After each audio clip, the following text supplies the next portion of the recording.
It is Saturday, and you know what that means. It is more play-by-play football talk here live on YouTube. As always, I'm Brendan Donald. Joined with me today, Sterling. How you doing today, man? I am pissed off, man. I'm getting sick and tired of Matt Canada.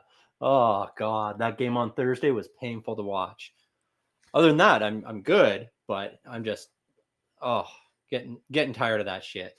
Yeah, Matt Canada. Obviously, we're going to be diving into a lot more Steelers talk here later today.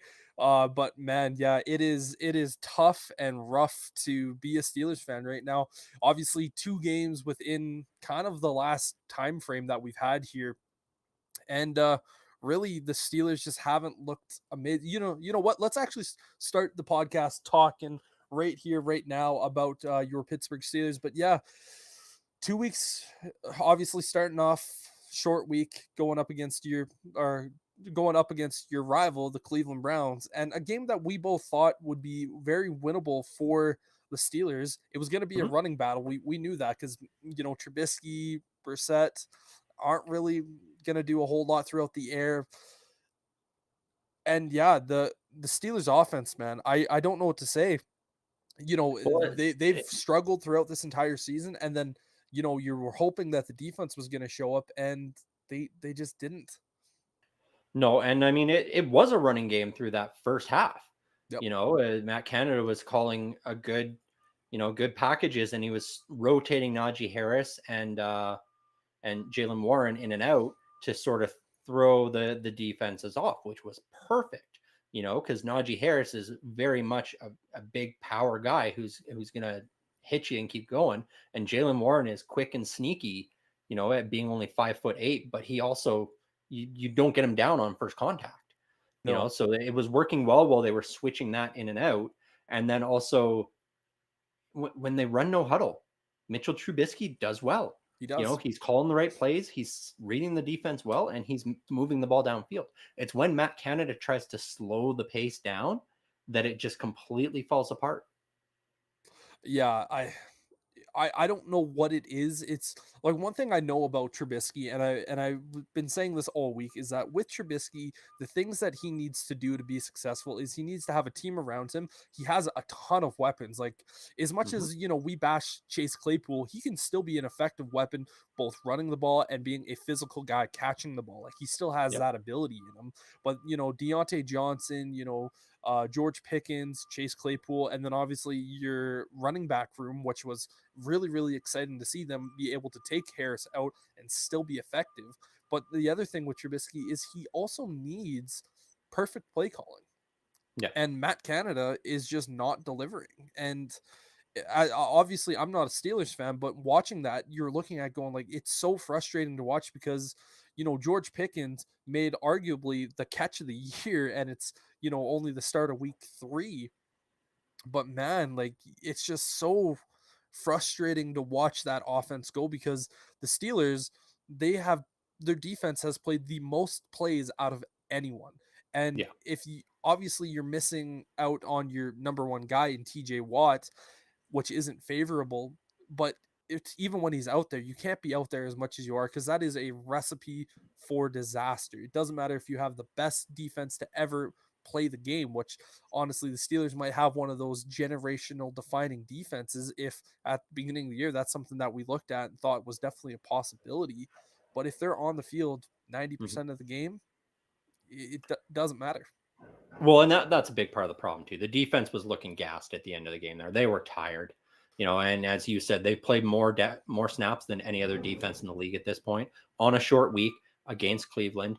And not only that, but coming off of a game against the Patriots last week, where the Patriots had they had over 12 minutes of possession time in the fourth quarter alone. And that was how the Patriots managed to beat us. And then the Cleveland Browns did the exact same thing. Is second half rolled around and they just controlled the ball. Kept forcing 3-and-outs, and then the defense is right back out there exhausted and they can't get a stop. And it does. It hurts not having TJ Watt. The team is now 0-6 without TJ Watt. Yeah, and which is just an insane stat to think about. Like the Steelers are something like 56-20 and like 2 with TJ Watt in there. Yeah. But as soon as he's gone, 0-6. Like Yeah. that's crazy to think about, that he has that level of an impact. And realistically, we shouldn't even be looking at it as that much of an insane scenario, but it really is. I mean, it is TJ Watt. He is irreplaceable in that in his timing. You Yeah. know, like we discussed it a little bit during the game on Thursday, where Alex Highsmith was almost there, almost making those plays that TJ Watt would make, but he was like a half step behind. Yep. And that's what it is. It's that extra half step where TJ Watt makes the decision faster than other people and goes for the play that he wants, and he breaks things up. You know, there were numerous times where Alex Smith was a hand away from getting a sack or a fingertip away from not swatting the ball down in the passing lanes, and he wasn't quite there. But that is promising going forward, because they were tired. You know, this 10-day rest coming up before we face the Jets, it's going to be very important. They they need to address the play calling issue, you know, because that's just it. If the offense can stay on the field and move the ball and get some first downs, so that the defense doesn't have to be out there for 75% of every quarter, then we'll see the scoreboard start to shift. You know, because we've seen most of those games were close. You know, it was a close loss to the Patriots. It was close with the Browns until the second half, when it just completely fell apart on offense, and they could not get a first down to save their lives. Nick Chubb took over that game completely. He did. Yeah, Nick Chubb was very good that game for sure. But if we had been able to move the ball and get some first downs and kick a field goal or two, even, that would have slowed down that freight train that Cleveland and Nick Chubb was becoming. And I think it would have come down to a final possession in the game, rather than it being, you know, stretching so far out to the point where it's like 4 minutes left, you're down by 9, so you have to score twice. Yeah. And I think another thing is, obviously the play calling was an issue in that, but you know, Deontay Johnson, one of the things that we talked about going into this season is he could easily be like a top 10 wide receiver in the NFL. Like, he has all the attributes that are there, but the biggest thing that we constantly see from him week in, week out is his drops. There was a play where it was right in his breadbasket. Only he could catch that ball, and if he would have caught that, he could have potentially, I don't know if he would have broken away for a touchdown, but it would have been a massive gain. And it would have been the first down they needed in the third quarter. Yeah, that's what it would have been. It would have been the first down they needed to sort of slow down the Cleveland Browns and give the defense time to rest. That's exactly what they needed, and it was right in his hands. You know, the defender didn't touch it, and he just went right through his hands. Yeah, and that wasn't even like the only drop that he had in that game. I know he had another crucial drop. It was either later in the third quarter or in the fourth, where you're just like, man, like, for me personally as a sports bettor, I had him, you know, I had some money on him. And so for me, I'm looking at that going like, man, like you're supposed to be this number one receiver. Like, you're supposed to be the guy. You cannot have these drops, because you know, sooner or later, Trubisky or Pickett, whoever's in there, he's not going to throw the ball to you. Look at what George Pickens did in that first quarter. Again, like we said, potential catch of the year right there. And well, you know what, look at what Claypool did that game as well.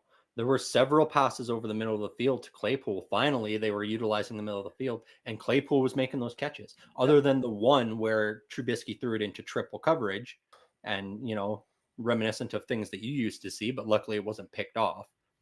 But that's just it. Like, these other guys are showing that they're making the catches, and Deontay Johnson keeps dropping it, and it's going to quickly be a bust of a contract that they gave him. Yeah, and these are the types of situations that you just do not like to see. He's a young player. He's a good player for sure. I don't think anyone would be saying Deontay Johnson is a bad player. Obviously, a couple years ago was drafted back in the third round, so he's clearly a skillful player. It's just at this point, he needs to control the drop issues. I don't know what he needs to do, if he needs to buy a jug machine and put it in his house, and that every single night he's just right there catching passes. But it's one of those things you see even at every single level, is secure the football, making sure you catch it. And you know, you can't have those big drops in, because you won't be a big name player. And No, with and Deontay Johnson, if he wants to be that big time player, he needs to control the drop issues. yeah, and for me, this comes back to Matt Canada. You know, a lot of those drops we're seeing, these are plays where he's sending Deontay Johnson streaking or on a post to the sideline. You know, and it's like he's the best route runner we have. Like, send him on an actual route, send him on a hook and curl or something, some way that he can make the defender fall down or lose a step, and then get the ball to him.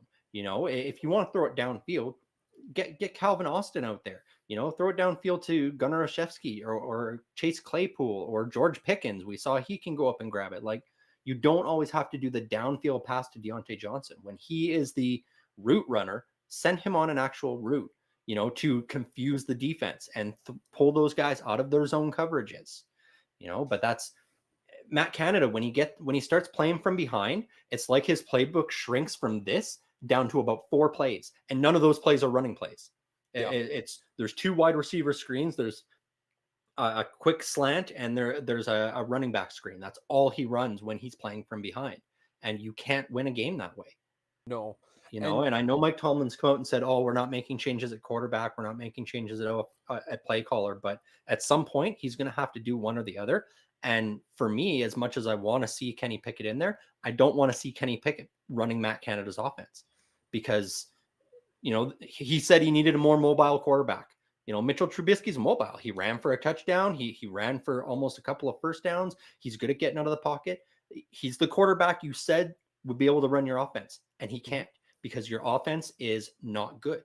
You know, your play calling is lacking, and that's where the change needs to come first. It needs to be that play calling, so that we can see what Mitchell Trubisky can truly do before we get Kenny Pickett in there and absolutely ruin him under a terrible play caller.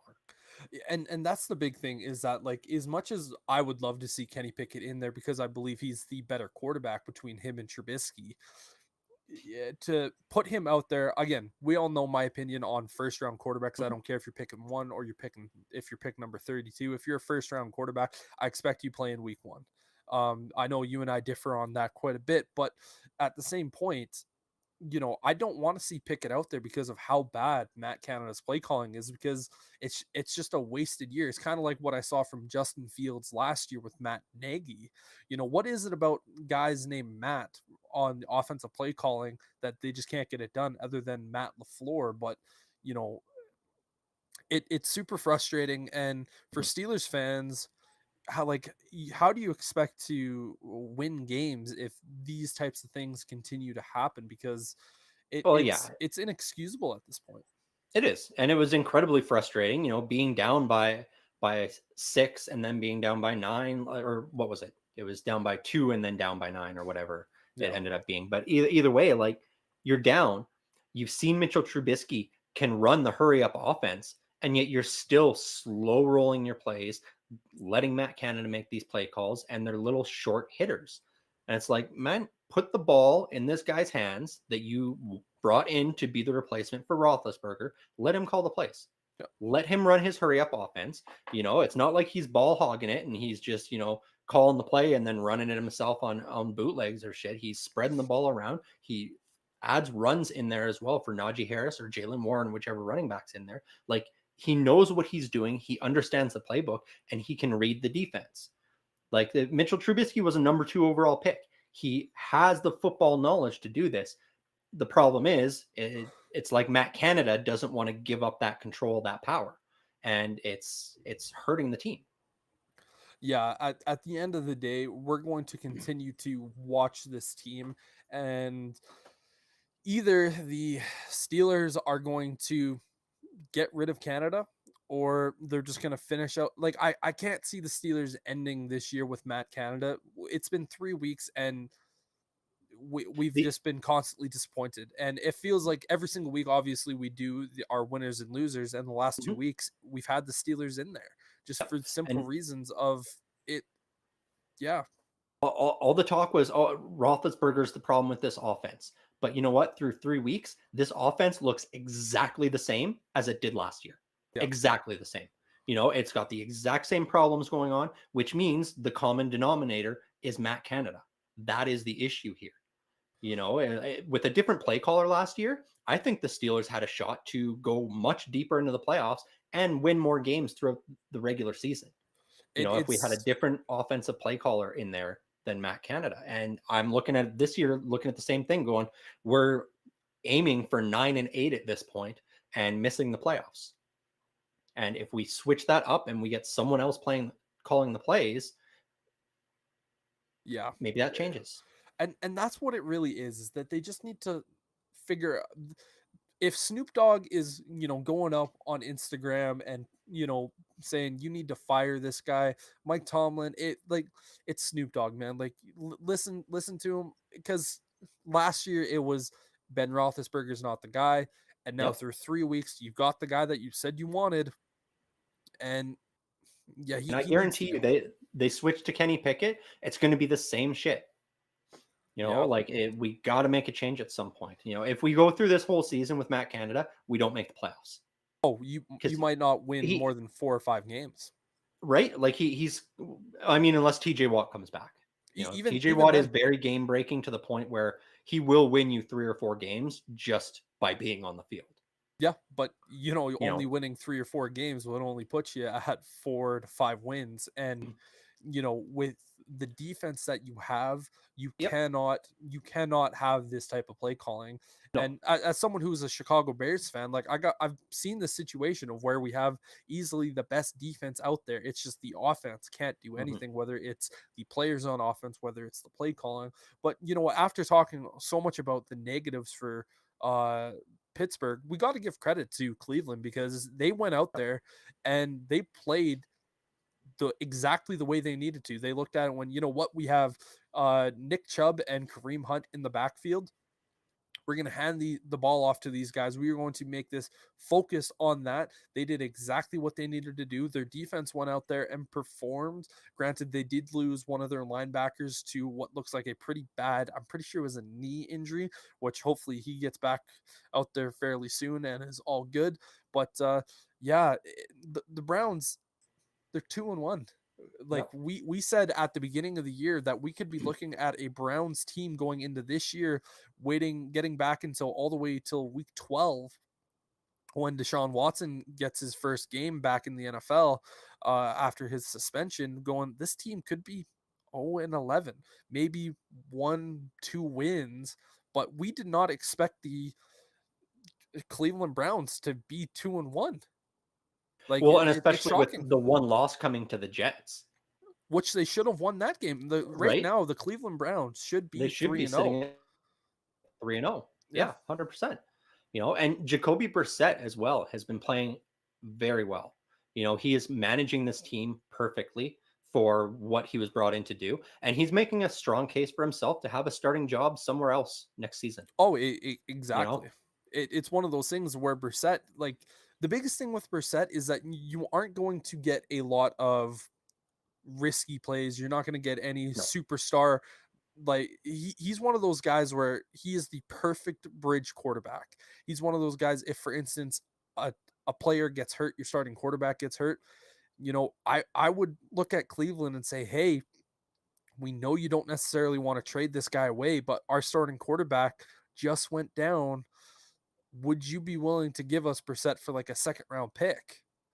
And if I'm the Browns, I seriously consider that around trade deadline if he keeps playing as well as he is.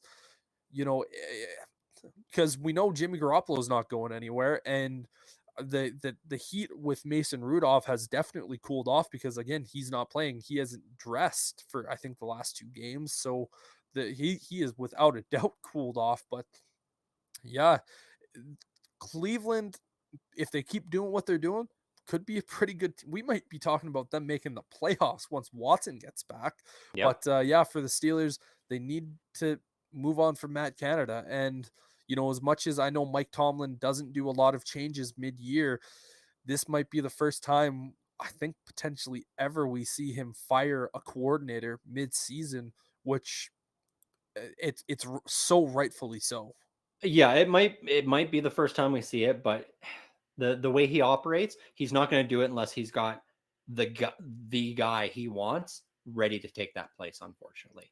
And I've been looking around, and it's there's not a lot of big names out there that would fit the role right now, unfortunately.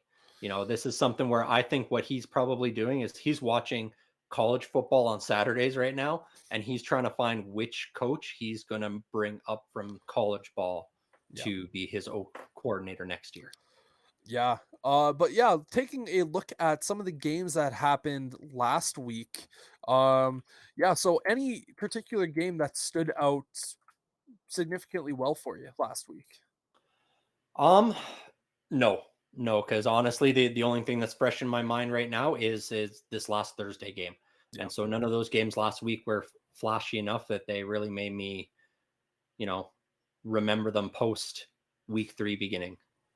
The one particular game for me is the Dolphins versus the Ravens. What a game. Like, I look at that game. Tua came out. I think this is the year we're truly going to be looking at Tua and going, you know what? The Dolphins made the right choice. Obviously, when there's it's between Tua and Justin Herbert. Justin Herbert has just been lights out. He's just been elite these last 2 years.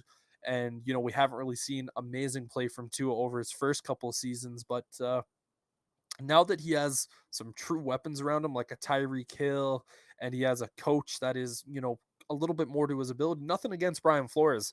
We both really, really like Brian Flores as a coach, and even more so as a head coach. But I think Daniels is definitely the right guy to have there for Tua.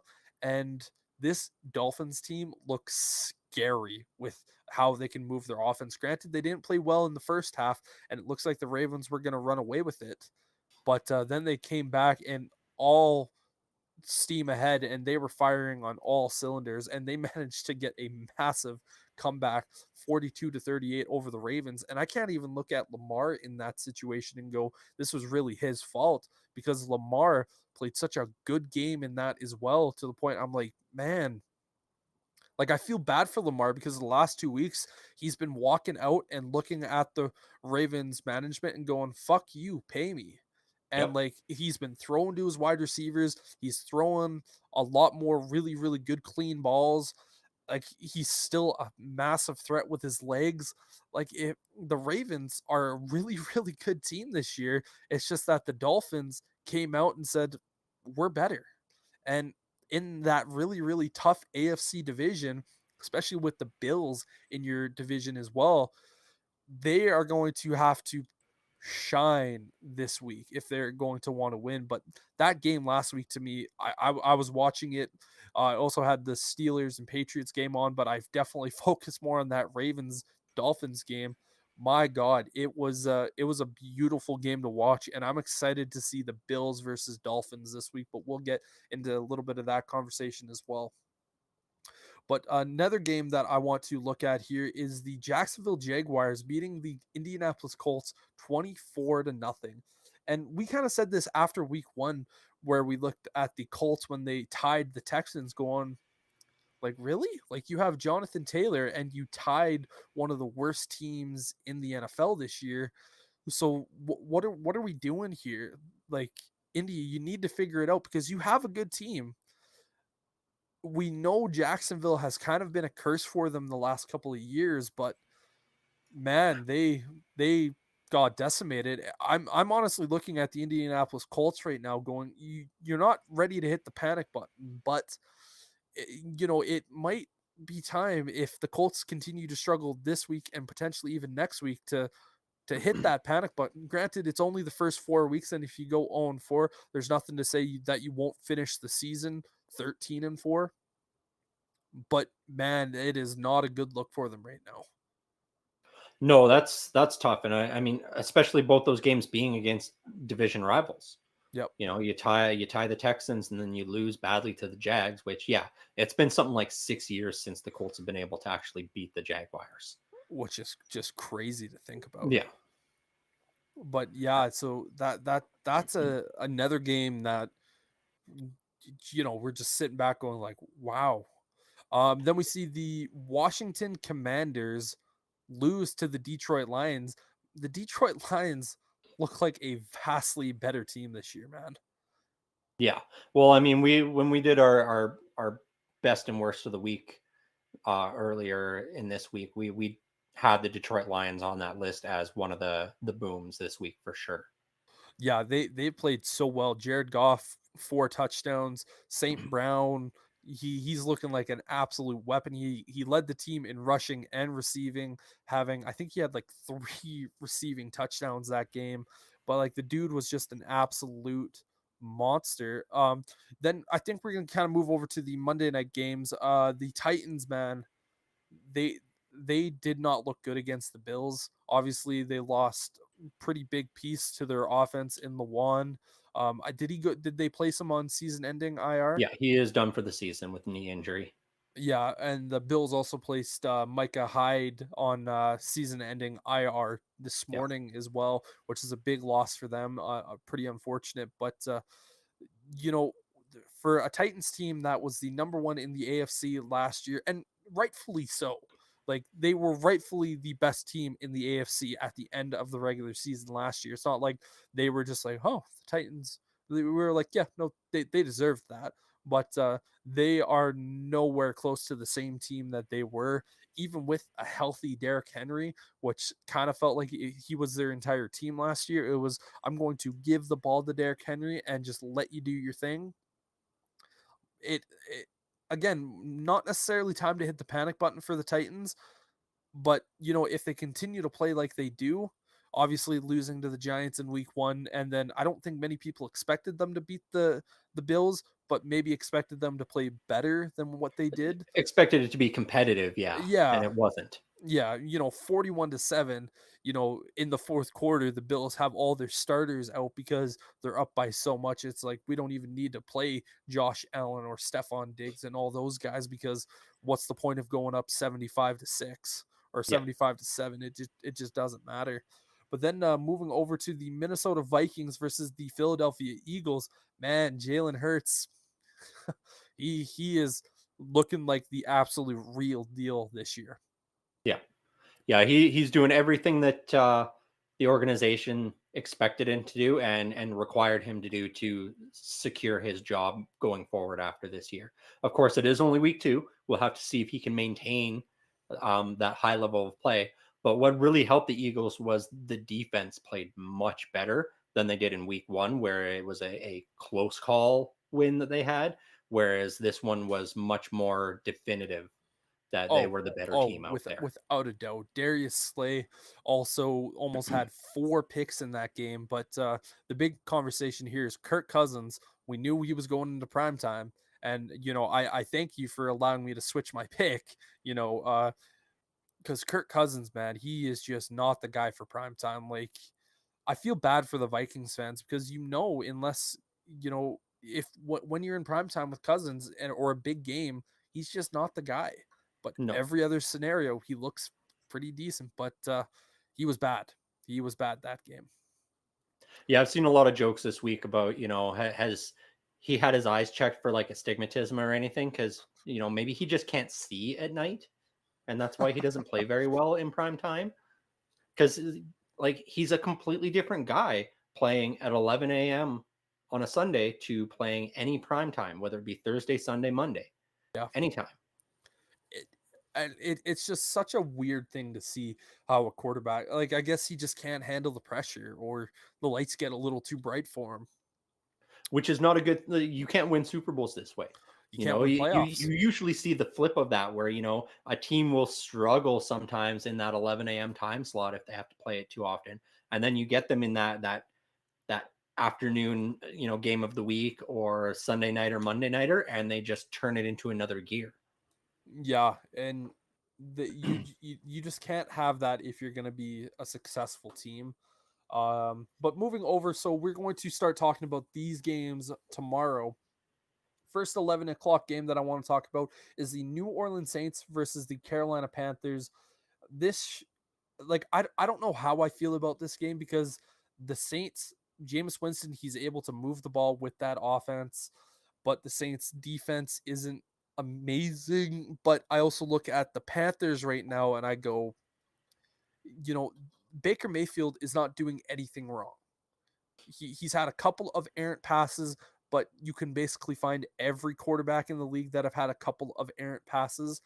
Baker Mayfield is not doing anything wrong. It's just that the Panthers themselves just can't do anything right. Like, if I'm Matt Rule, you need to make a switch very quickly on whatever it is.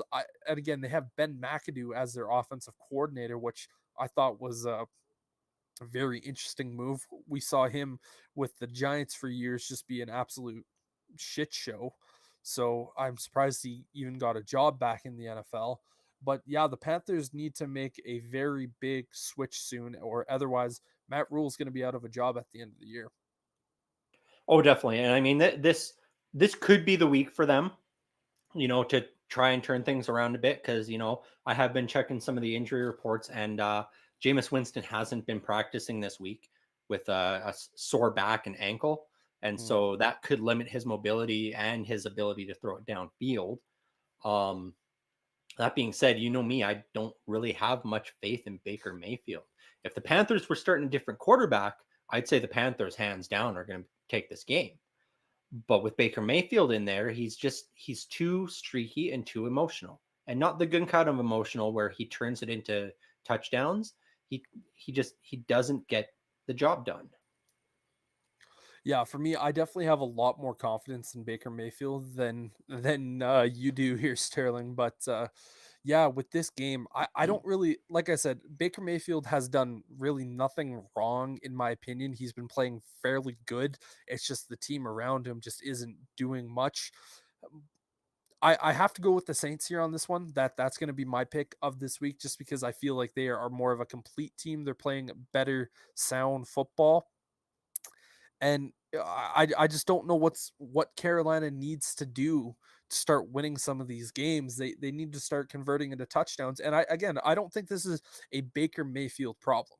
I think this is a coaching problem, very similar to your Pittsburgh Steelers. Because again, I wouldn't have said Trubisky is necessarily doing much wrong, but he's not doing enough to win. That's kind of how I feel about with Baker Mayfield and the Panthers right now. It's just not working to the fullest extent right at this moment. Yeah, and I mean, at the start of the week, I was 100% on picking the Saints, but with those injuries that the Saints have, I was leaning a little bit towards picking the Panthers. But I am going to agree with you, and I am going to take the Saints to win this game, because it's not just Jameis Winston, but Alvin Kamara is still limited in A little practice as banged well, up. Yep. which I think it's going to be a close game. I don't think it's going to be a high scoring game, but I think the Saints are going to manage to pull this one out. Yeah. Next game we have is a division rivalry game where we see the Philadelphia Eagles versus the Washington Commanders. Sterling, I'll let you take the lead on this one. Well, I mean, we saw Jalen Hurts, what he can do on Monday night there. And I think he's just going to continue that role going forward. And I think they're just going to absolutely steamroll the Washington Commanders, who, they didn't look terrible against the Detroit Lions, but they didn't really impress either, and especially after that week 1 win where they, shocked everybody and pulled out a win, and then to lose to the Lions after. I think the Eagles are going to handle this game pretty easily myself.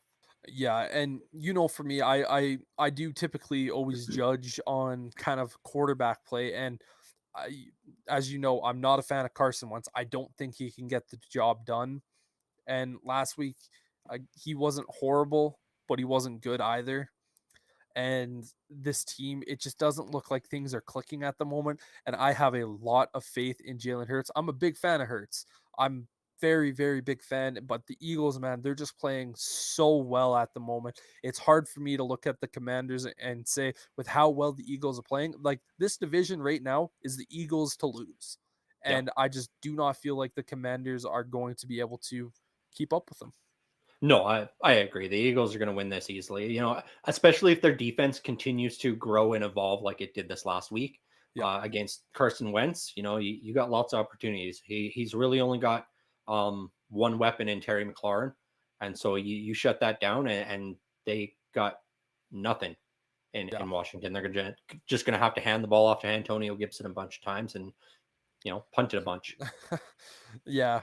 Next game up we have the Cincinnati Bengals versus the New York Jets. And fun, it's weird to say that the Cincinnati Bengals are 0-2 and the Jets are 1-0. For me, I'm taking the Cincinnati Bengals. It feels like they are playing in a complete Super Bowl hangover right now, and I feel like this is the perfect game for them. Obviously, the Cowboys last week, very, very rough game. They weren't able to win that. A lot of stuff happened there. But I feel like this is the type of game for the Bengals to get them back on that momentum, to allow them to beat up on a team that frankly shouldn't be 1-1, should be more likely 0-2. And obviously this is against Joe Flacco. I feel like the Cincinnati Bengals are absolutely going to beat up on the Jets. We're going to see Joe Burrow have a very, very big game. It's going to be we're going to see the Cincinnati Bengals kind of get back to a little bit more of what they should have looked like. And I'm going to make a bold prediction right here, right now, and say the Cincinnati Bengals do not allow a single sack to happen on Joe Burrow. Yeah, this would be the week for that to happen for sure. The New York Jets really don't have a great pass rushing defense. They don't have a great defense overall. The Bengals have cost us both wins in 2 weeks. We both picked the Bengals in week 1 and week 2, and here in week 3 again, we're both picking the Cincinnati Bengals to win. Like at some point, they have to win a game, and the Jets really feel like the team that is going to be the team that a lot of other teams will turn around against this season. I'm kind of hoping next week my Steelers do the same thing. But yeah, I don't see Joe Burrow getting sacked this game. If he does, then man, they got to do something about that offensive line at that point. Like they spent so much money on it, and for him to be, getting sacked more than any other quarterback, I do think they'll bounce back. They have gone up against 2 of the stronger defenses in the league to start the season in Pittsburgh and Dallas. So this should be a relatively easy win for the Bengals, but we thought that about the Browns last week, that it should be an easy win against the Jets, and they still managed to lose. Yeah. Honestly, if Joe Burrow gets sacked, let's just say 4 to 5 times, because obviously week 1 he got sacked 7 times, week 2 6 times. So if he gets sacked anywhere close to that number, like 4, 5, 6, 7, or God forbid even more than that, if I'm the Cincinnati Bengals, I'm looking at the Cowboys saying, I will take your best old lineman for a first round pick and more. And then I'm just looking around at the league going basically like I'm trading a lot of picks away for offensive linemen that are proven in the league. Hell, I might look at the Indianapolis Colts and say, I know you just extended Quentin Nilsson 2 first rounds. Boom.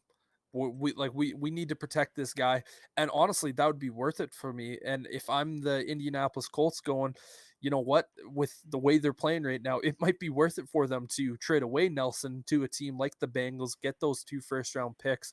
But yeah, if Joe Burrow continues to get sacked the way that he does, if I am the Cincinnati Bengals GM, I am trading I'm going after top offensive linemen to make sure that Burrow does not hit the ground, because almost like 13 sacks in 2 weeks, like man, you cannot do that. Like if he got sacked 90 times last year, playoffs included.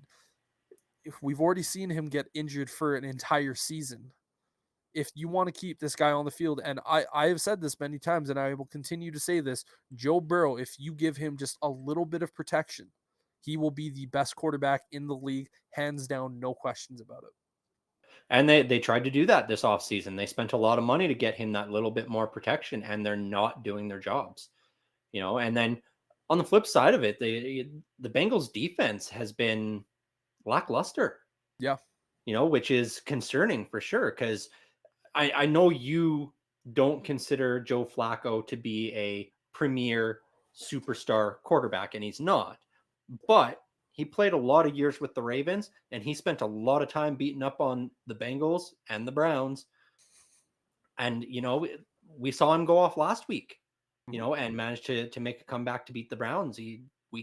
who knows? He could pull the same sort of trickery out of his hat and do the same thing against the Bengals. I don't think it'll happen, but if if Joe Burrow starts getting sacked a bunch and they can't move the ball down the field, that is going to create a real opportunity for the Jets to go, We can win this beat game let's beat another AFC North team this week. without a doubt. Next game up here, we have the Baltimore Ravens versus the New England Patriots. Sterling, take it away. Oh, well, I don't like the Patriots. They beat my Steelers last week and they didn't look great while doing it. They really only won because the Steelers couldn't move the ball and they managed to control the time of possession, which they're not going to be able to do against the Baltimore Ravens with Lamar Jackson playing absolutely lights out like he is. Jackson's going to have a bit of a chip on his shoulder after that loss last week to the Dolphins. He managed to put 38 points up on the board and still wasn't enough to win. I think he's going to come out this week and do the same thing to the Patriots defense and run the score up and probably put 35 plus on the board again. And the Patriots will not be able to keep pace with that. Yeah, especially with Mac Jones still dealing with some, what was it, like fractures? He had like 5 fractures in his back or something like that.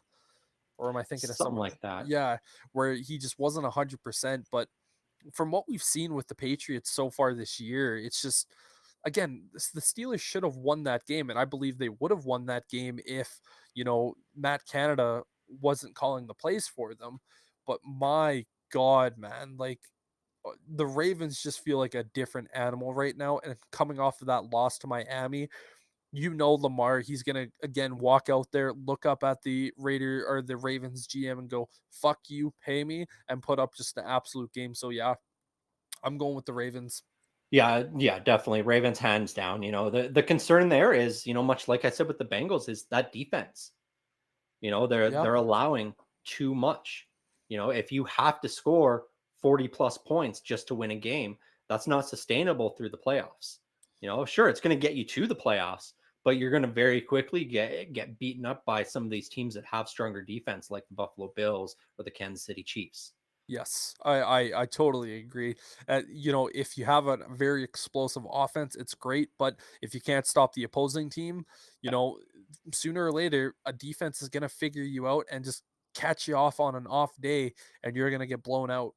Yeah. But moving forward, we have another division rivalry game where we see the Detroit Lions versus the Minnesota Vikings, and obviously coming off of that Monday night loss for the Vikings and with how good the Lions looked last week, this is a tough game to kind of choose just because, you're looking at Kirk Cousins and going, he played so bad. And the entire Lions team, the first 2 weeks have just played really, really well. Like they are a well playing team. It's just situations that they're just not able to fully get a win. But we saw it last week. This is a tough game to kind of choose. I'm leaning a little bit more towards the Vikings just because I do think with the weapons that they have, the defense that they have, they should be able to beat the Lions. But this is one of those games where it is honestly kind of a coin toss for me. It is, and big division game. We could see that shift of power finally happening, where the Vikings start to fall off. There are some points of concern for the Lions. They won that game, but they got beat up doing it. TJ Hawkinson hasn't been practicing this week. Neither has Aiden Hutchinson. They've both been very limited and are questionable to play on Sunday. But that being said, I think they will go ahead and play. And I said it last week. The Lions need to show me they can win before I'm going to pick them, and they showed me. So I'm going with the Lions to keep going with this. And Jared Goff, I've been an advocate for Jared Goff for a long, long time. I was picking him in my fantasy leagues early on in his career, and he was getting me mad points when he was playing with LA. It's just, he happened to be playing with a rookie head coach that made some bad decisions in the playoffs that cost him a Super Bowl. Yeah, I'm And definitely then less on Jared Goff than you I, are. I know you are, but I think he was a very good quarterback. And then he unfortunately went to a team in the Detroit Lions that historically have not been good with quarterbacks. Look at Matt Stafford. Everybody's like, oh, maybe he's not a very good quarterback. He goes to LA, wins a Super Bowl. Well, And and then with a more veteran Sean McVay Yes. coaching, which was a bit more of a benefit. Honestly, I think if that quarterback change hadn't happened, I still think the Rams would have won a Super Bowl with Jared Goff at the helm. I know you don't agree, but I really do think Goff is a good quarterback. He's just been put in some bad situations. He's a better quarterback than Kirk Cousins. Yeah, I think I've never really been that high on Kirk Cousins. Kirk Cousins, he puts up decent numbers for sure, but I don't know. Like both of those quarterbacks, if I had either of them as my starting quarterback, I would definitely be looking for an upgrade. I'm not happy with either of them. I'm happy I have Fields over both of those guys, but even then, like we need to, but we'll talk about a little bit later. But moving forward, we have the Buffalo Bills versus the Miami Dolphins. You know, with how good the Miami Dolphins have looked, it feels like it should be closer than it might be, but with how good Josh Allen and those Buffalo Bills have been, I don't know, man. Like I just feel like this is going to be an explosive game. We've seen Tyreek Hill wreck that Buffalo defense before, and Tua's now able to connect the ball with him. This should be a very, very good game. But I'm going to go with a little bit more of the proven team here in the Buffalo Bills. I've just seen a little bit more from them. I trust them just that little bit more than I do the Buffalo Bills right now. Rookie head coach in Miami. So for me, I'm just going to go a little bit more with the Buffalo Bills, but this is going to be a phenomenal game to watch. Yeah, this is going to be a good one to watch. This will probably be the one I end up watching in that 11 a.m. slot on Sunday, since Steelers are already done for the week.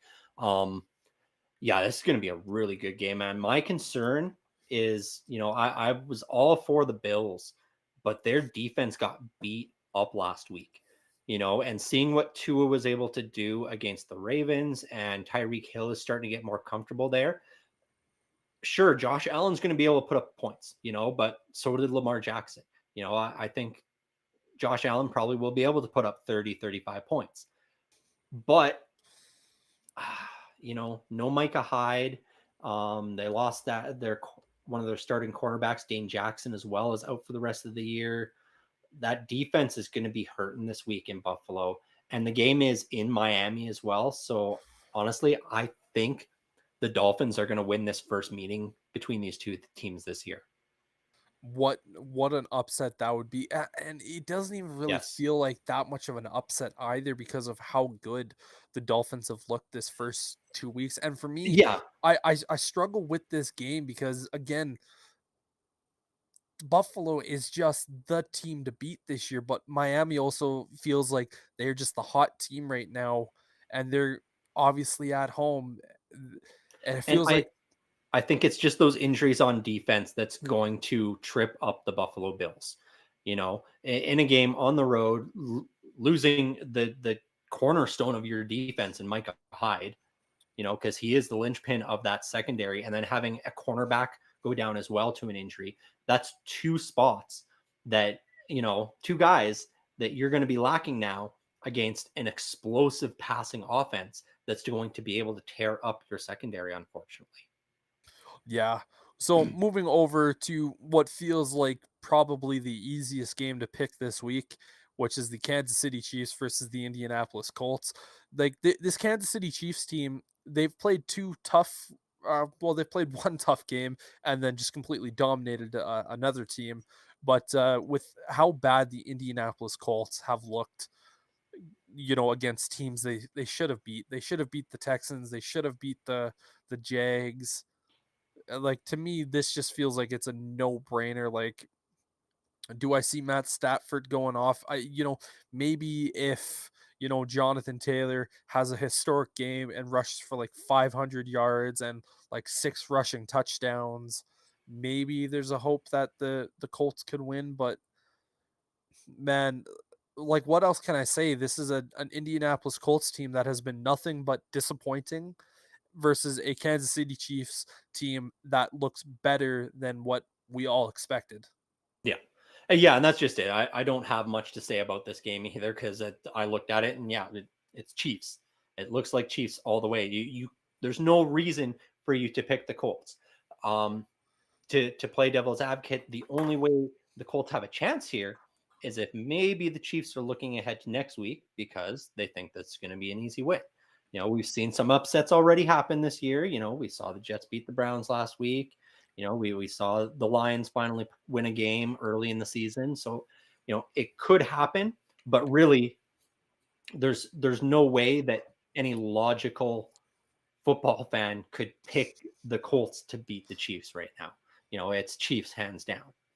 Yeah, I just don't really know what to say for this game other than like if you're an Indianapolis Colts fan, it might just be one of those weeks where you switch the TV over to a different game just because it just doesn't feel like your team has a hope in hell of winning this game. But No. next up here on our schedule, again, we have two more 11 o'clock games to talk about. We have the Las Vegas Raiders versus the Tennessee Titans. Sterling, take it away. No, and both of these teams with rough starts this season. Both are 0-2 to start out. The Titans were number 1 last year. The Raiders made a lot of moves in the offseason to improve and try to compete for the number 1 spot in their division, yet they're both sitting at 0-2. That being said, I think the injuries to the Titans, especially that offensive line, are going to hurt them quite a bit. And their defense too has been beaten up and has not looked great.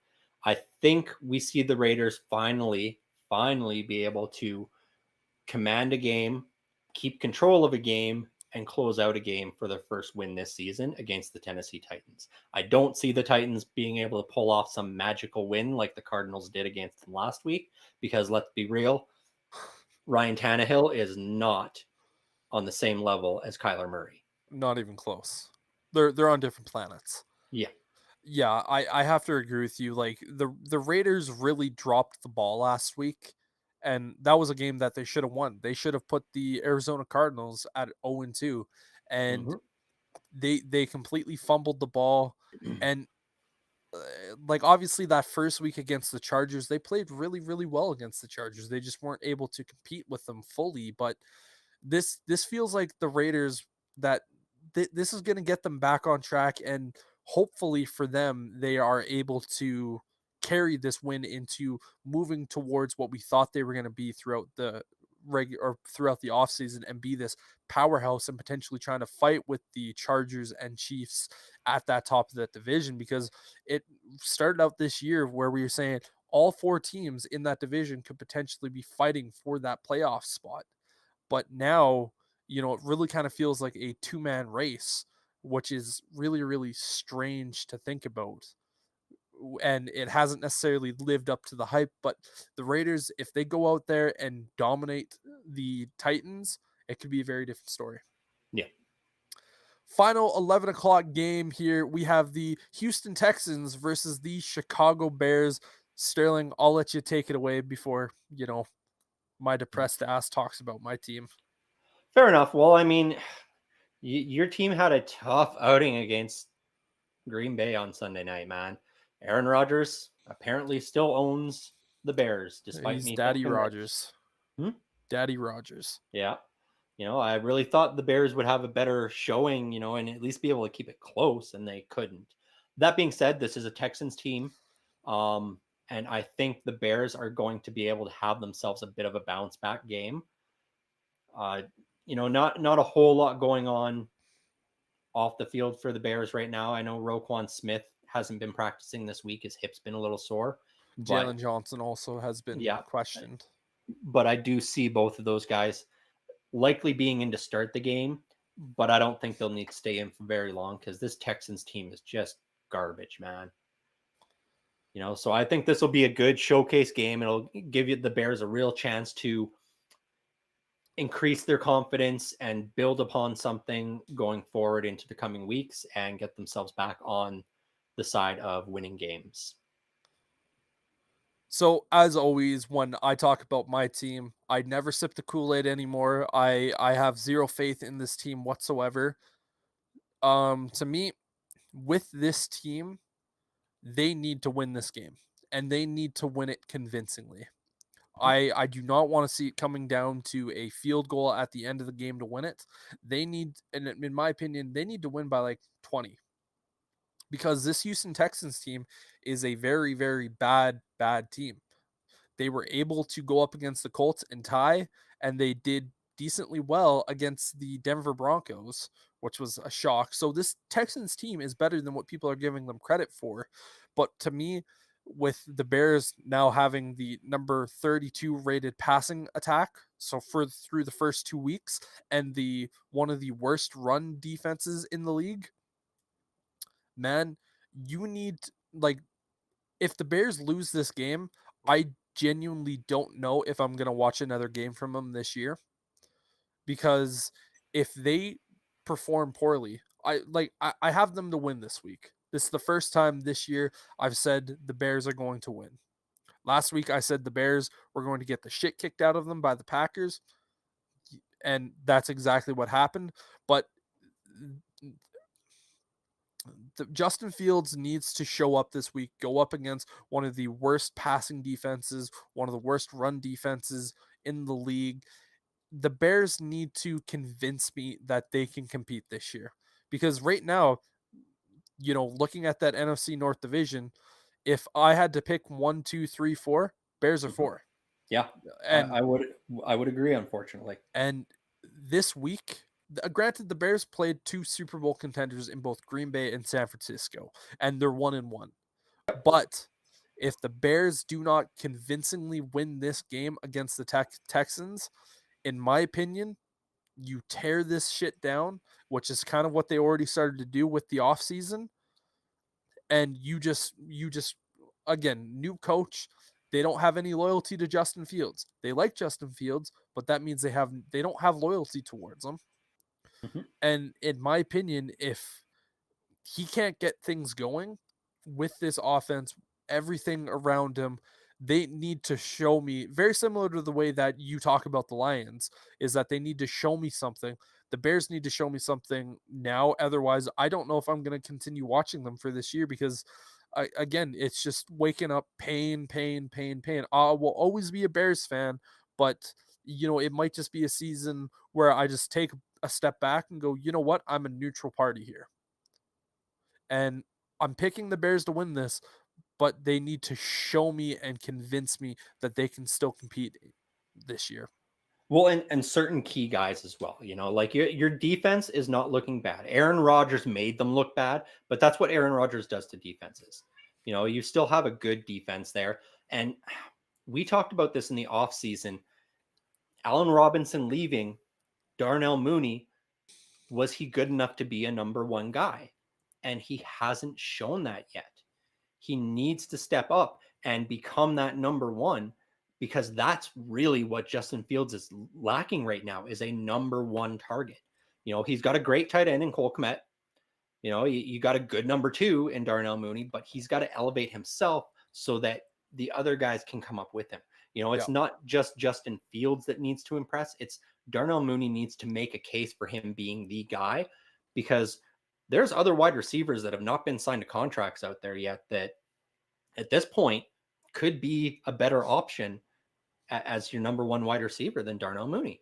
I totally agree. For instance, I still look at OBJ. If the passing game struggles this week, and it's one of those situations where it's like, clearly it's not Fields, it's like the weapons around him. You go out there, if you're Ryan Poles, and you sign 3 of the best free agent wide receivers out there, and you try to make a very, very big change, because you need to see what Fields can do. But this is a very pivotal game moving forward. It is. And I agree that they have to win convincingly. It needs to be a 2 to 3 possession win. Without a doubt. So moving now on to the 2:00 games, we have first up on our slate the Jacksonville Jaguars versus the Los Angeles Chargers. This was a tough one for me, because you've heard me talking about the Jags this year. I think this is going to be their breakout year. And the Chargers, while they looked good, Justin Herbert, I think, is hurt. He hasn't participated this week. He's got that nagging rib injury, and he is even questionable to play this weekend. So even if he does, this is a really good front 4 that's going to be rushing him from the Jacksonville Jaguars. And I think they're just going to be able to get too much pressure on him with him being a little hurt that he's not going to be able to get, as much time in the pocket and quite as much accuracy, which is going to be tough considering Keenan Allen is still questionable with his hamstring injury. And so that limits your offense. They looked great last week. Don't get me wrong, but they started to fall apart in the fourth quarter after Justin Herbert suffered that rib injury, and then on the other side of the ball, JC Jackson is doubtful to play this week as well with his ankle. It got re-aggravated last week in that game. And so that really leaves you with Derwin James and then the rest of the defense just trying to pick up that slack in the secondary. I think the Jacksonville Jaguars are going to keep this trend going and hand the Chargers another loss. So you're picking the Jacksonville Jaguars this week. I am. I do agree if Justin Herbert isn't in the game, I think I'm going to lean a little bit more towards the Jacksonville Jaguars. But if he is in there, Justin Herbert, even we saw in that fourth quarter after he got hurt, he's an absolute warrior. He's going to be able to fight through pain. And that's probably he's a tough son of a bitch. Like most quarterbacks, I think, would have left the game and not be able to return after something like that.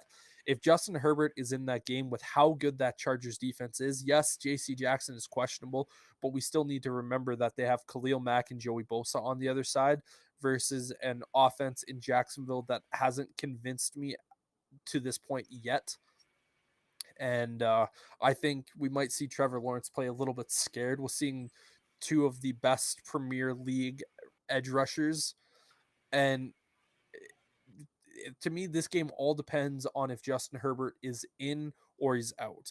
If Justin Herbert is in, I'm taking the Chargers. No questions about it. Yeah, he might be a little bit banged up, but they'll throw a bunch of, painkillers into him. I think he'll be fine, even if he does get a couple of hits.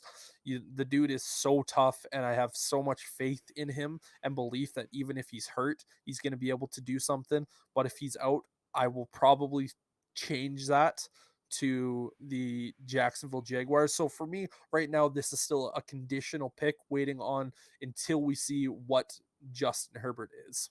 Yeah, that's fair. And this was one of my biggest question mark picks because of that Justin Herbert injury. If it was a healthy Justin Herbert, then the Chargers win hands down. Yeah. But even with that injury, just because of where it is, if this was like non-throwing hand or even like, a knee or an ankle or something, I would say he could pull through it. But because this is his rib cage, his accuracy is going to be way off because of that. He's not going to be as mobile because of that. And it shrinks what that offense can do, considering they're already missing their number one wide receiver. Their number one wide receiver in Keenan Allen, and their running game has not looked great. Yeah. And so it's not like they can just go, okay, well, we'll just lean heavy on the run game and that'll win it for us, because again, that defensive line in Jacksonville is scary looking. Yeah. And they are getting after the running backs. They're getting after the quarterbacks. They're not really letting a lot happen. I mean, they shut Jonathan Taylor out last week. Yep. And so that's my concern. If it was a healthy Justin Herbert, then yes, the Chargers win, no problem, easy game. But with him not being healthy, whether he's in or out, I think we see him struggle, and it'll be a close game. But I think it'll end on him trying to win the game and turning the ball over to that Jacksonville defense.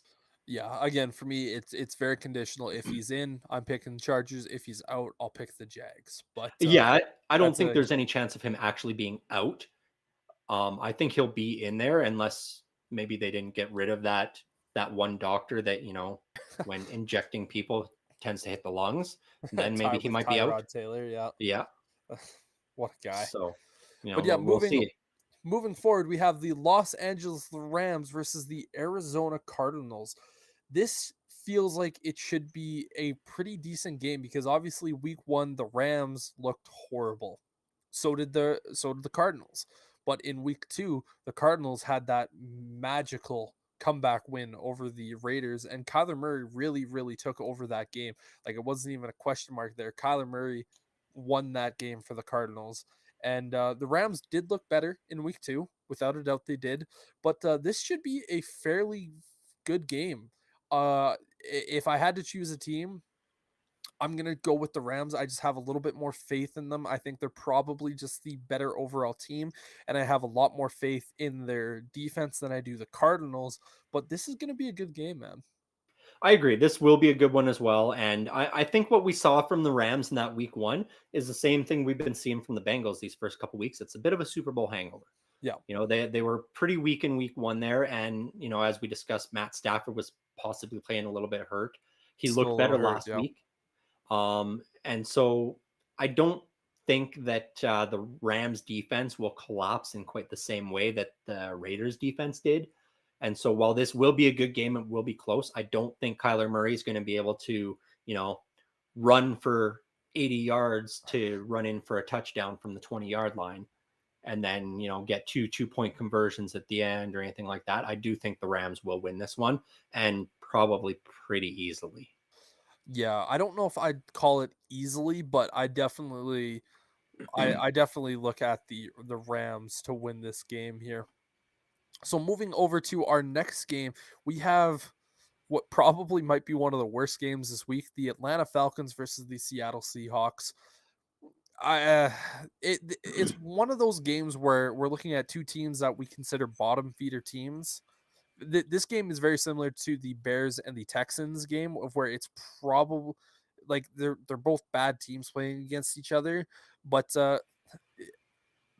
I don't know how to feel. Like the Falcons have lost two pretty bad games and they haven't looked good over the first 2 weeks. The Seattle Seahawks got that magical win over the Broncos in week 1, but then they went out there. Trey Lance gets hurt, and Jimmy Garoppolo comes in. He goes, and I'm just gonna absolutely destroy you guys. Mm-hmm. But I don't know. I'm gonna lean more towards Seattle for this game, just simply because I have more faith in Pete Carroll than I do I have more faith in Pete Carroll and Geno Smith and the Seattle Seahawks entirety than I do the Atlanta Falcons roster. Yeah, I agree completely. And Pete Carroll was the point I was going to make too is, I think he's going to get that team settled down after a rough loss to a division rival, talk to them and go, look, everybody's counting us out, but we're 1-1. What's the record of every other team in our division? 1-1. We're tied for first place still. And they get to go home, loudest stadium there is, and they played really well in front of their home fans. I think that's what we're going to see a lot of from the Seahawks is they're going to be a really good home team this season and a really horrible road team. Road team, yeah. Yeah. They definitely feed off that 12th man. They do. And Geno Smith especially, like he played lights out against the Broncos, almost a perfect game. Yeah. And I think we see more of that emotion coming from him because as we said last week, we felt like they just burned through all of their emotion and their ability in that week 1 win against Denver, and they were just deflated last week. Yeah. I think we see them reset and get back to that sort of that winning way this week, and it helps that they're playing against a terrible Falcons team. I've seen a lot of people trying to put the blame on different guys over there. Is it Kyle Pitts? Was he not as good as everybody said? And, this and that. But it's really the organization didn't do a good job putting a team on the field after trading Matt Ryan away. Well, I think with the Falcons, I don't necessarily think it was like they didn't do a good enough job putting the pieces around. It's just simply this is a team that's at the beginning of a rebuild. Exactly. And when you're at that beginning stage of a rebuild, obviously you're not going to be a good team. And trading away Matt Ryan was kind of like this has been a team that the last few years has struggled even with Matt Ryan. They've kind of been one of those bottom feeder teams, and now they're finally accepting that this is a rebuild year. Mm-hmm. And now that they've accepted it, it's kind of understanding what's going to kind of be the year. But like, yeah, even the Falcons right now, I just feel like the Seahawks, yes, they're just going to be the bit better team. But moving forward, we have the Green Bay Packers versus the Tampa Bay Buccaneers. Stalen, what's your thoughts? This was another one of my tough games. My tough decision games is Tom Brady owns Aaron Rodgers in the same way that Aaron Rodgers owns the Bears. Yep. He always beats them.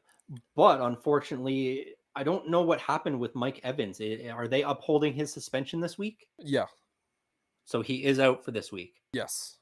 Man, that makes it tough. So that means both Tom Brady and Aaron Rodgers are going to be without what their number one target was last week, because Sammy Watkins is out this week, and he was a big piece of what Aaron Rodgers used last week. And Alan Lazard has also been limited in practice. Yes. So I don't know what really the Packers are going to have to put forth. And so it's really going to come down to Aaron Rodgers versus Tom Brady. And I think Tom Brady's going to be the guy that does it. Unfortunately, that defense, even on the Bucs side, they've got a couple of guys that are looking like they're going to be sitting out. And this is a tough one to choose. It really Brady is. No Mike Evans, no Chris Godwin. Yeah. I don't know. What do you think about this one? This is a tough one for me as well, just because if for instance, Mike Evans wasn't suspended and Chris Godwin was in there playing, I would say it's Tampa Bay Buccaneers easy. Mm-hmm. I think I'm leaning towards Tampa Bay just because I have more faith in Tom Brady with lesser pieces than I do Aaron Rodgers, and I still think the Buccaneers have a better overall team, even with some injuries to their defense. This to me just feels like it's going to be who out of the quarterbacks is going to want it more. And I never bet against Tom Brady just because whenever you do bet against Tom Brady, it bites you in the ass. And even when you bet for Tom Brady, it typically works out. And I feel like after that slow first 2 weeks, Brady's going to walk out there and go, you know what? The guy that I always get, the guy that everyone says is the better quarterback, quarterback play wise, is across the field from me.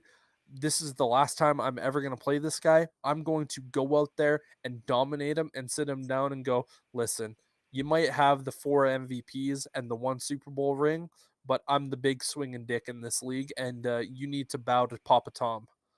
Yeah. To Daddy Brady right there. And I think it is going to be a game of the quarterback of who wants it more. And when it comes to a quarterback wanting something, I will never go against Tom Brady. But this could easily go both ways. I know it's a tough one just because there are so many missing pieces for both of these quarterbacks.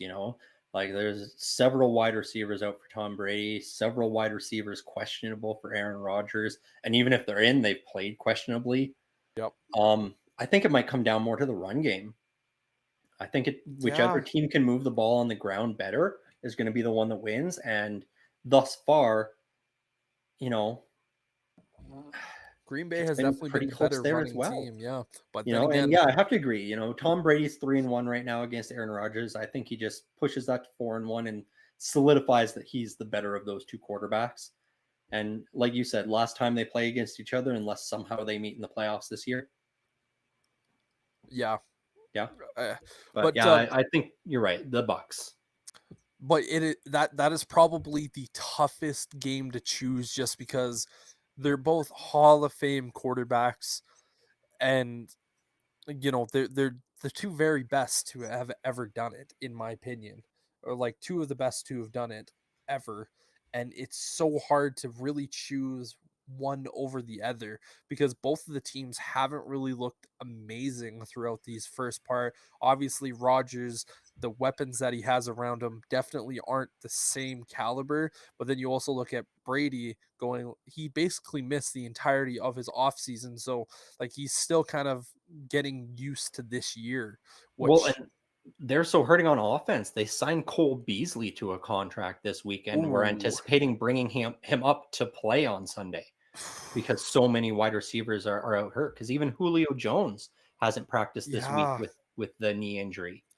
I'm looking at the wide receivers alone, and Julio Jones, Rashad Perryman, Chris Godwin, Mike Evans is out. Scotty Miller, it was full participation, so he might have Scotty Miller back. Yep. That's probably the only bright spot he's got going into this game, though. Yeah. But moving forward to that game, to our Sunday night football game, where we see the San Francisco 49ers versus the Denver Donkey Broncos. Sterling, take it away for us. Yeah, I mean, Jimmy Garoppolo back in prime time, getting a start. He's man, he was the guy of the week. Like Yeah, everything just fell in his lap last week. Um, I don't even know what to say, man. Like that Niners team, they're going to be a different animal with him under center instead of Trey Lance. They were good with Trey Lance, but they were definitely a team that was feeling out a new quarterback. Whereas with Jimmy Garoppolo, you instantly put in a guy who is a perennial Pro Bowler, really. And from what I'm reading, George Kittle is going to be starting for the first time this season as well. which is This week. huge. Yes. That is huge. The only thing that the Broncos have going for them is it's a home game. And, sometimes teams struggle going into Denver to play. Yep. But they have not really put it together for me yet. They brought in a great quarterback in Russell Wilson, but they haven't felt like they're a cohesive team to this point, despite being 1-1. And I don't see them having success against a 49ers team with Jimmy Garoppolo going in there. And I think he's just going to play lights out. I think Yeah. Jimmy Garoppolo is going to run up the score on the Broncos in Denver on Sunday night and just show the rest of the league that, hey, now the Niners are the talk of the NFC. To me, I have the 49ers to win this game. I have zero faith in Nathaniel Hackett. Like, Yes, that too. Oh my God. I watched the Broncos week 1. That was an emotional game. Nathaniel Hackett first time. There was a lot of stuff that could be said about that game. But then they went out against the Houston Texans and they looked horrible. Like, this is a team that should have gone out there against the Texans and absolutely put the beat down on them. If Yep. like the Broncos went out there last week and put up like 41 or like a 41-7 game, I would have been like, yeah, Broncos 100%. I agree. Even with Jimmy Garoppolo, but they've just looked so bad. Russell Wilson isn't performing to that lights out level, and I have almost zero faith in Nathaniel Hackett just being the guy. I cannot see the Denver Broncos winning this game because it is such a good San Francisco team that with Jimmy Garoppolo now being their quarterback again, they are fired up. And you make such a good point about Nathaniel Hackett. And I mean, I feel bad for the guy because he was not ready to be a head coach. It really was the Denver Broncos signed him as trade bait to try and get Aaron Rodgers to come to Denver. That's all that signing was. He offensive coordinator, he was doing a good job in Green Bay. But he wasn't even calling the plays though in Green Bay. No, but he was a good player manager. He is really good at keep making sure everybody knows what they need to be doing. But the problem is, as a head coach, you need to be more focused on what you're doing. And he's not. He's too busy in he's got his hands in everything and trying to do everything when he needs to be delegating this stuff to his coordinators so that he can focus on managing the game as opposed to managing the quarterback and the wide receivers. Or managing the O-line and what they're doing. Like he's spread too thin for what his skill set is right now. 5 years from now, Nathaniel Hackett could be a good head coach. He was not ready for this position yet. He was really just used to try and draw Aaron Rodgers over to the Broncos because if they had Rodgers, they could just let Rodgers run the game. Yep. Because we've seen he can do that. But Russell Wilson, not so much. Yeah. To me, there's already Denver Broncos fans asking for Nathaniel Hackett to get fired. I think that's a little premature. Let's give the dude the season first. It's only been 2 games, but man, the fact that I have zero faith in Nathaniel Hackett at this point with Russell Wilson and the Broncos have a good team, man. Like I shouldn't be looking at them going up against the 49ers going like I'm confident in this one. I'm very, very confident in this one. Yeah, it's not it's not a good scene for Nathaniel Hackett. I think it's going to go very badly for him this year. Yeah, and I don't like to predict coaches, first year getting fired, but we see it every single year where a first year head coach gets Mhm. in and gets fired. Obviously it's not going to be the same extent that we saw that the first year NFL head coach last year got fired. That was a whole different clusterfuck. But you know, if Nathaniel Hackett and the Denver Broncos can't figure stuff out, if I'm the ownership and the management of the Broncos, I go, you know what? We're moving on because Yeah. you can't have that. Nope. But moving over to our Monday night football game where we see the Dallas Cowboys versus the New York Giants. Sterling, take it away, my friend. The other big game for the NFC East this week. Yes. We talked about the Commanders and the Eagles earlier in the show, and how the Eagles are going to, push themselves 3-0 likely, and have control of that division. But the Giants are right there with them. The coaching staff has been doing a good job preparing them for games in the first 2 weeks. And this is a division rival where I think we see much of the same. They're going up against a very good defense, in Dallas, and a defense that knows that they're not going to win the game without them. And so there's going to be a lot more pressure on Daniel Jones. And I think this is going to be much like week 1.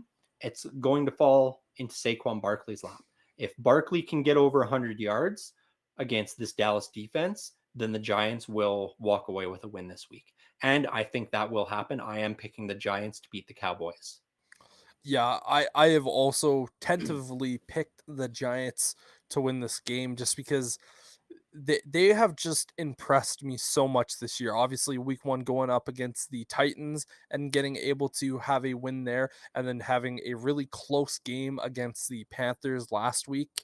Um, Obviously, Cowboys, if they had Dak Prescott in there, I'd be saying Cowboys all day long, just because, again, I don't have faith in Daniel Jones, and it really has been Daniel Jones winning these games.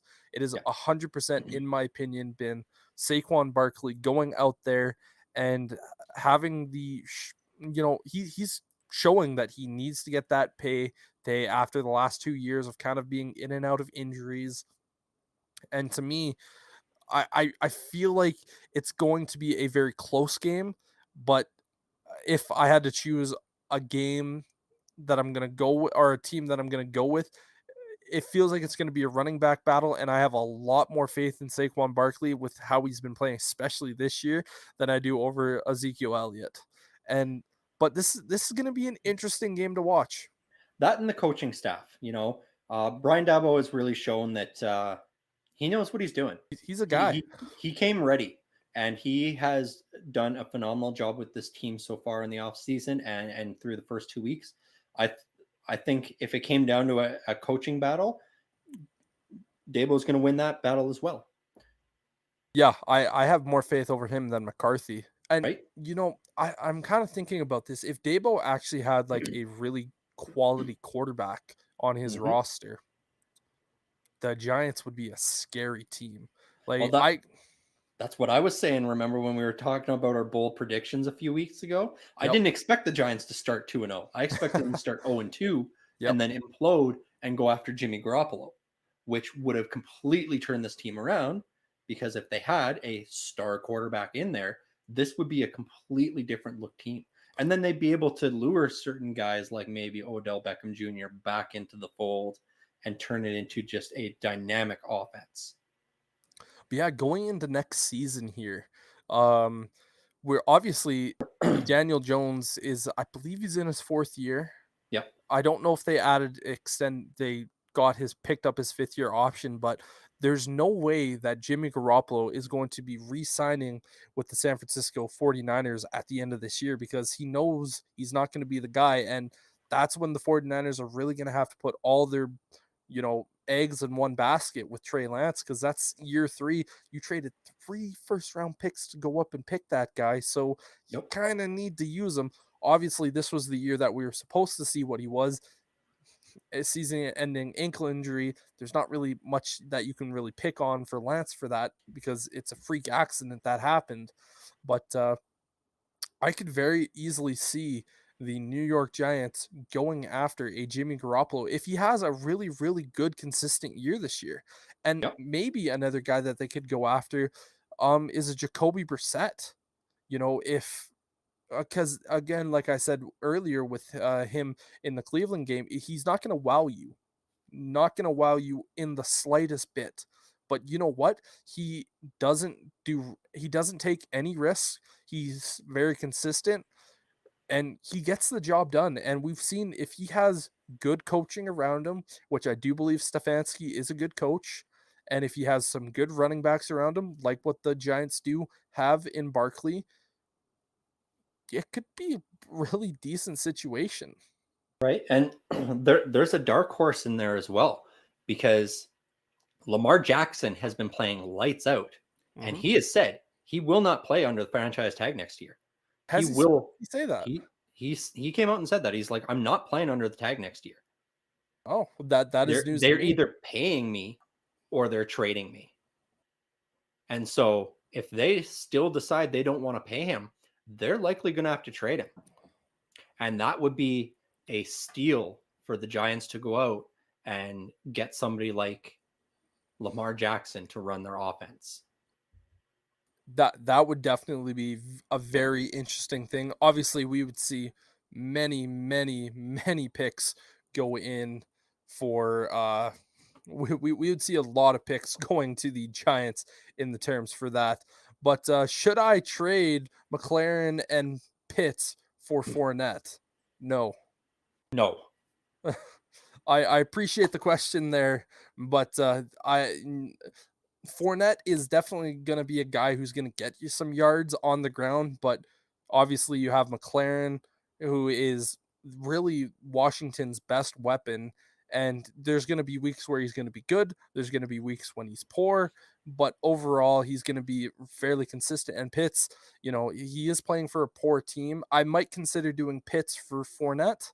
That would be something that I would consider, but yeah, not McLaren and Pitts. I would probably steer away from that one.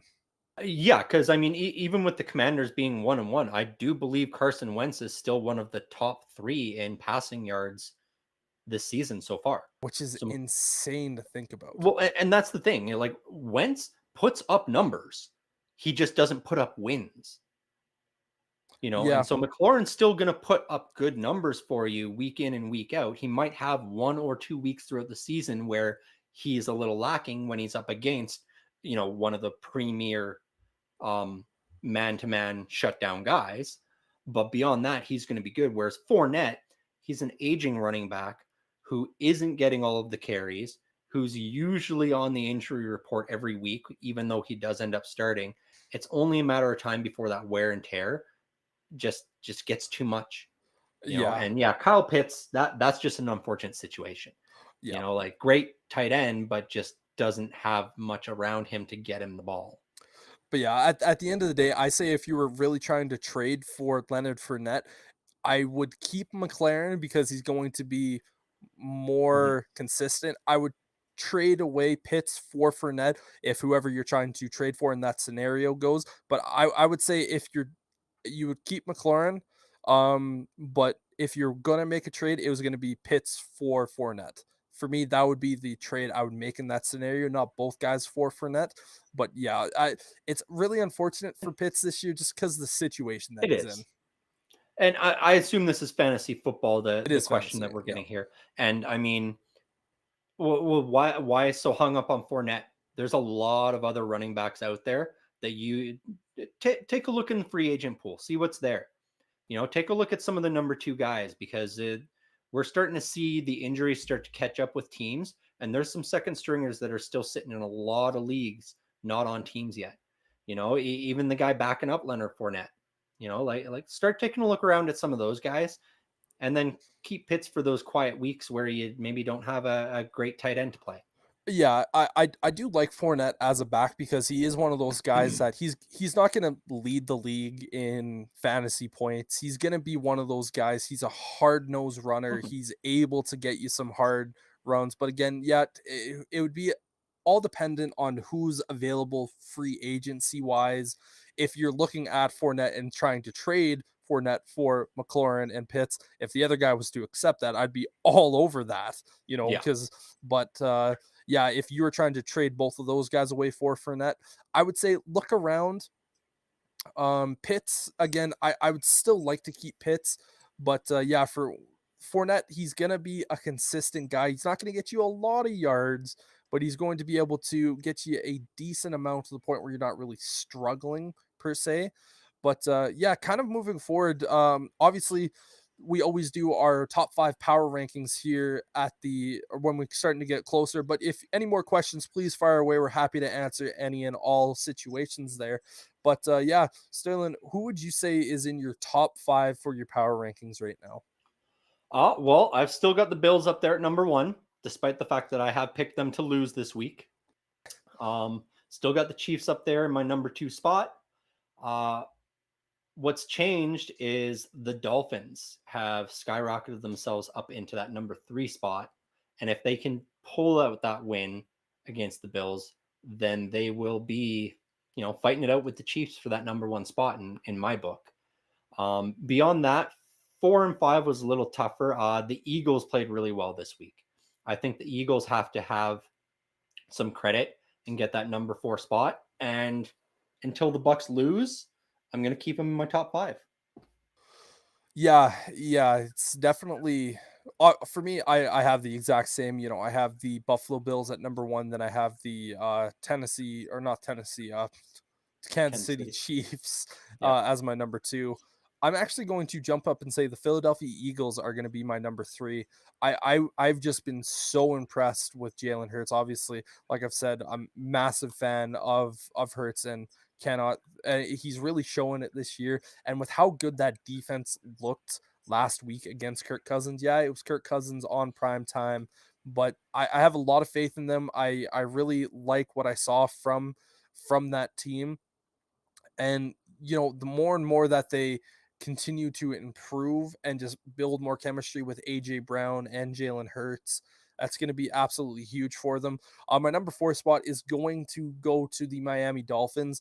That was just such a dominating win, and again, if they can pull out that number 1, if they can beat the Buffalo Bills this week, it's going to be hard to I I would not put them 1. I'd be hesitant to put them at 1 if they Yeah, so beat would the I. Bills, but the without a doubt, the Dolphins deserve to be on this list. They have a tough game against Buffalo, and it's going to be a really fun game to watch for sure. I'm looking forward to it.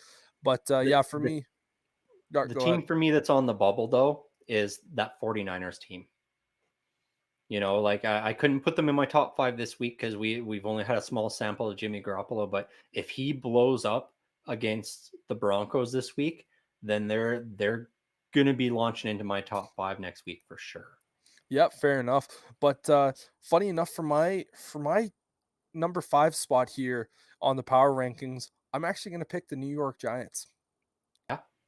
mainly because they've done enough, in my opinion, to the point where they have grinded out and won some really really tough games. And the only reason that I'm booting out the Buccaneers is because that week 1 game, they didn't look amazing against Dallas. They did everything that they needed to do to beat Dallas, but it wasn't anything spectacular. And then they go out against the Saints. This is a team that Tom Brady has struggled against, but they should have been able to win this game without a doubt. And yet they did win that game, but it was a sloppy game. And, you know, they definitely don't look like the same team last year, and Tom Brady doesn't look like the same quarterback. Again, that could just simply be because he has no off season and he's still trying to get used to everything. Obviously, Bruce Arians is now in the press box as opposed to being on the sidelines, and we have a new head coach there for them. But I I I think the Giants have definitely earned that jump up into that top 5 for me. But yeah, the 49ers are also there Mhm. If they go out there and dominate the Denver Broncos, I without a doubt would put them in the top 5 as well, because they are a Super Bowl contending team. It's just, we didn't know what was going to happen with Trey Lance. We weren't sure about everything there. But yeah, man, my top 5. So give us a quick rundown of your top 5 again. We got Bills, Chiefs, Dolphins, Eagles, and Bucks. Yeah, so for my top 5 again, just a quick rundown. Obviously, Bills, Chiefs, Eagles, Dolphins, and then I have the Giants. But yeah, unless there's any other questions going to be firing our way, we're probably going to get closer to the end of this. But actually, to finish off the podcast, we are going to talk about the Thursday night prediction as well, because this is going to be an opening opportunity for us to do that. So looking at week 4's Thursday night game, that is the Miami Dolphins versus the Cincinnati Bengals. What's your thoughts going to be for that game? Honestly, it depends on how both their games go tomorrow for me. Yeah. That's a tough one for me to pick right now. It is definitely a little early to be making the pick, but it's good to kind of take a look at it. I mean, if we don't have to fully make the pick now, but it's a good opportunity to talk about it. Yeah, that's a tough one because it really does depend how they do. I would say if the Bengals are able to protect Joe Burrow this week, then they make a good case for themselves going forward that maybe they're coming out of that Super Bowl hangover and they can start winning some games again against contenders. Yeah. But if the Dolphins can beat the Bills, then I mean that sort of propels them to be that competitor for the number 1 spot in the AFC with the Chiefs at that point. So that's a tough game. That one could come down to who's got home field advantage. It really could. Yeah. But that pick is obviously going to be made on Tuesday when we release our winners and loser video of the week. But yeah, we'd like to thank everyone for hanging out with us today, getting a few questions firing our way. Again, we always love to get questions. Keep firing them at us. But yeah, we'll thank you all for joining us today, and we will see you again next week.